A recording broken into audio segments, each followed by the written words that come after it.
Pera mo ay dadami ng dadami at kailanman na hindi ka na mamumblema tungkol sa usapin ng pera. Gawin nyo po ito mga bossing ko ng Tuesday or Friday. At pagkatapos mga bossing ko, humarap ka sa gawing silangan mga bossing ng mga bandang alas 7 ng umaga. Pero ang pinaka the best na araw Tuesday or Friday. Pero kung busy ka, gawin nyo ito ng umaga at humarap ka sa gawing silangan ng alas 7 ng umaga. Kumuha po kayo ng 7 barya. Ilalagay niyo po ito sa isang platito or kaya pwede rin naman sa palad ninyo. Para kung ano man ang mga kamalasan na pinagdadaanan po ninyo ay maiwaksi na, maitaboy na natin. Huwag na natin kupkupin po yan. Na maaaring yan na nagiging dahilan kung bakit lagi kami namalas. Yung pinakatao ang mismo nasa unahan dahil yan po ay magtatawag ng swerte.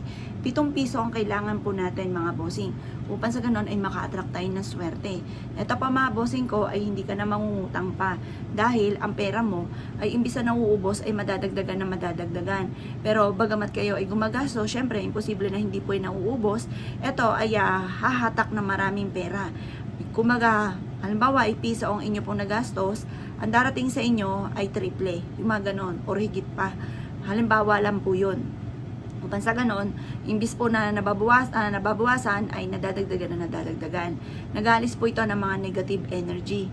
Ito pa mga bossing ko, ang 7 piso ay nahatak ng swerte lalo na sa pera.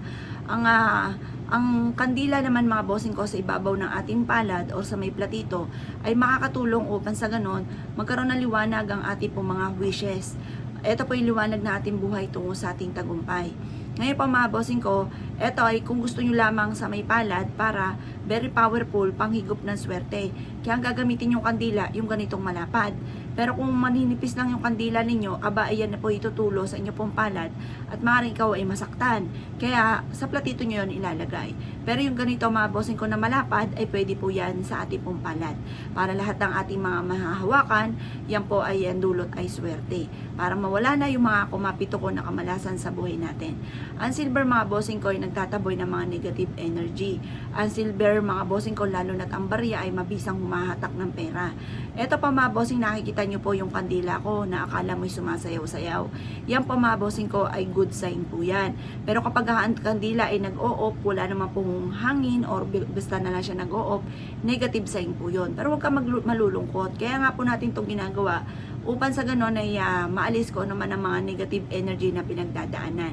Ngayon pa mga bossing ko, i-wish po natin dito magkaroon ako ng maraming pera araw-araw at kailanman na hindi na ako mamumblema tungkol sa usapin ng pera. Siksik-liglig at umapot, maraming blessing lagi araw-araw ang darating sa akin. Mawawala ng kamalasan ko at kailanman na hindi na ako mamumblema tungkol sa pera. Matitigil na ang mga paghihirap na pinagdadaanan ko at makakamit ko lahat ang aking mga pinapangarap. At pagkatapos mga bossing ko, hipan nyo po ito. At pagkatapos, i-claim nyo na kagad ang swerte, itabi ang 7 piso. Pwede itong gawin muli sa susunod na araw mga bossing ko, lalo-lalo na kung nais nyo na mas lumebel up ang inyong swerte, lalo na sa pera. Kaya kung ikigagawa ng ganitong mga pamamaraan, ay siya mga boss, good luck po sa inyo po lahat.